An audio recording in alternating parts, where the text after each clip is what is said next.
All right, let's get straight to it. Way back in 2015, Neil Patel stole £8,000 from me. Hang on. Are we talking about Neil Patel, the famous SEO guy? He actually stole £8,000 from you. That is correct. Yeah, way back then, I spent £8,000 on SEO consulting from his business. I was running a software as a service business at the time, and he produced I think it was a 100-page report, which on first glance looked very impressive and detailed. But upon a further inspection, 90% of the report was just surface level generic SEO advice, how to write a title tag, how to write a meta description, the type of advice you can get for free anywhere online. Interesting stuff. That's insane. Like, he is... If anyone thinks about SEO, I'd certainly think they think of Neil Patel first. He's everywhere. He's on LinkedIn, YouTube, X, all social media, webinars. I've attended one of his webinars recently. Email marketing, I get emails from him every single week. But I didn't know back in 2015, that premium service was that bad. So let's break this down. Let's talk about Neil Patel. Let's do some what I call critical analysis of him. It'll be interesting. Yes, so we'll do a deep dive. We'll look into what he does well, what he doesn't do so well, and what you can learn from it for your own local business. Amazing. So welcome to the Marketing Podcast for Local Businesses, where we provide local businesses in the UK with practical advice to help them grow. My name is Adam, founder of websitesdesigners.london, one of the UK's top 1% online marketing agencies, helping businesses generate tens of millions of pounds. And I'm Josh, I'm the founder of ImproveMySearchRanking.com, a specialist SEO agency based in London. We've helped over 400 businesses generate well over £200 million in sales. Amazing. Cool.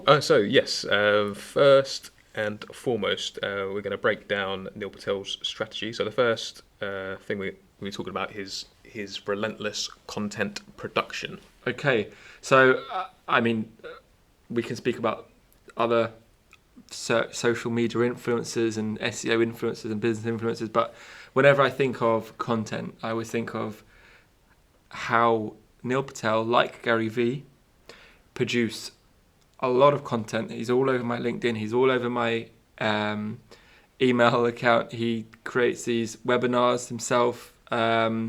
He is an absolute content machine. He constantly puts out blogs. He's got a crazy amount of tools on his websites that people can use for free. SEO analyzers, A/B testing, his infamous Uber Suggest, backlinks checker, be able to, AI writers and tools as well, traffic checkers, and so on. Ultimately, I think that's his biggest strength for sure. Yes, he's got a lot of great content, and that's something local businesses can learn from. You don't need to be on every platform like he is. Maybe you don't have the facilities to be making, blog posts and videos and webinars and all these tools on a weekly basis, but it's certainly something you should think about for your own business. Maybe start with one platform and then build out across the board. Absolutely. Okay, let's move on to lead generation. So we're talking about click to actions done right. He definitely simplifies his call to action. So, for example, the first thing that happens when you go onto his website is you go to a landing page which has and we'll talk about this in a little bit more detail in a bit, but the first time I visited the website, there was a box that popped up, telling me to pop my website in there and to get a bespoke audit of my website. I don't like to get spammed, so I did put in a cheeky hide my email address in there. The report that you get is obviously a generic report. Obviously, it's not done by a human, and it tells you about your kind of most used keywords, about the average number of content per page, how to improve exposure, about social media, and how to create a kind of AMP version, so a mobile version, if you like, of the URL as well. So those are the 4 things he targets. So he's great at simplifying, for sure. There's no distractions, no extra fields. Once you've taken that first step, you are more likely to complete the rest. Yes, exactly. And in the opening, I mentioned that 90% of his report that he gave me was pretty generic and useless, but the 10% that was good, part of that was this idea to really simplify your call to actions and to have a very simple question and a very 1 field or 2 field form which you click through to go to another landing page where you add more information. And that was a really useful bit of advice, and I've used that going forward on 10s, 20, 50 of my client websites since I had that advice. Amazing. So it wasn't completely useless. No. Neil Patel, please don't send us a cease and desist letter. Yeah. Look, so landing pages need to be optimized. They need to have no distractions, no menus, no exit links. Just a clear step way to collect your details.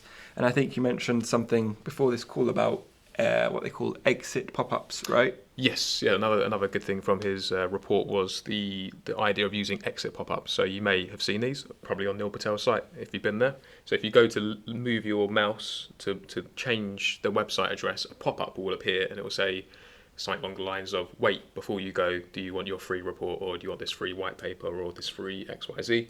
And that is another great little tactic to try to capture leads before they leave your website. Absolutely, and there are tools out there that you can use which allow you to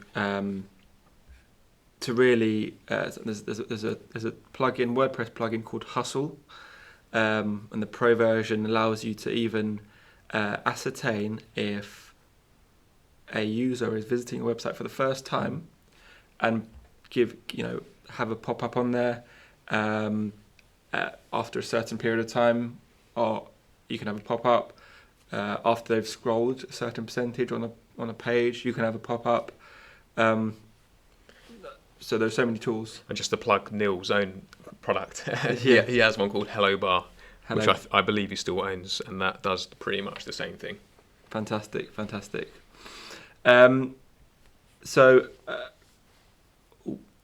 it's great. There's a few great tips there. But let's move on to branding and SEO authority. Yes, so one really great thing Neil does as well is his personal brand. It's what gave me the confidence to invest £8,000 in this report. He had built up that trustworthiness, that credibility through the quality of his blogs and his videos, and he had a website back in the day called Quick Sprout, which I think he's sold since, but he was consistently producing high quality content, which led me to feel he was a high authority in the space. And that's an excellent thing to do. Absolutely. Another key lesson for local businesses is, if people think of your industry and don't think of you, then you've got a branding problem. I mean, I say a branding problem, you might still have the amount of customers and be successful in your own way, but being the go-to business in your space is fantastic, right? So if we think of finding a tradesperson, you think of Trust the Trader, or I think of Trust the Trader. If we think about phones, you think about Apple and Google. It's a great place to be. I think he's absolutely done so well. Let's be a little more critical now. Yes, so if all these things we're saying are really good, where does he fall short? Oh, we're judging him. We're not judging you, really, Neil. So look, obviously, I think Neil's great, and I think we both think Neil's great. Obviously, you had a bad experience. That happens with a lot of the time with lots of services.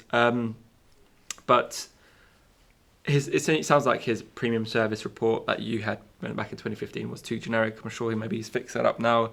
But either way, he wasn't thinking about you and your local business at the time. It wasn't very bespoke. That didn't seem to have much thought in it. It seemed to be a broad strategy aimed at everyone. But if you were running a local business like you were doing, then you really need that bespoke and hyper-local SEO service. And that's that really. Yeah, so in general, his report wasn't particularly customized at all. Well, 10% of it, I say, was customized, 90% wasn't. And that's one area we can criticize Neil on, is that report he did for me 10 years ago was not incredible. And I would have probably asked for a refund. But Oh, Josh. So, look, what can local businesses like you learn from this all? So let's bring this home.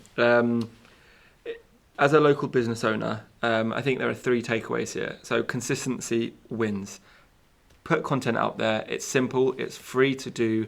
Neil Patel is successful because he is everywhere and he's good at what he does. If you run a local business, be consistent with your marketing, whether it's social media, SEO, email, paid ads. It's just a key win. Number 2, simplify your call to actions. Make it easy for people to take the first step, whether they're putting a postcode in onto your website, requesting a quote, booking a call in, have your phone number in the menu bar at the top, and make it sticky, i.e. when you scroll down, it still stays there, so people can always contact you. And the third takeaway is not all marketing advice will apply to you. Just because someone is a guru doesn't mean the strategy will fit your business. So just really hone in, think about very clearly what works for your industry, what doesn't, your city, your customers, the location you offer. And Josh is obviously a very good example of not there's no one size fits all sometimes. Yeah, so final thoughts. I probably wouldn't spend another £8,000 with Neil, to be honest. I'm sure his service nowadays is a lot better, and he's an incredible marketer. Yeah. But yeah, the takeaways you just mentioned there, Adam, that's what's most important. Be consistent with your content creation, simplify your call to actions on your website, use tools like the on exit pop-up, and as you said, not all marketing advice, even from gurus, will work for your business. Amazing. So there you have it. If you're a local business owner, don't just follow big name marketing advice. Obviously they're successful in some respects, but make sure it actually works for your business, and pick and choose the bits that work for you. And that's that. Thanks very much for listening to our podcast today. Make sure you subscribe, and we'll catch you next time. See you in the next episode. Cheers.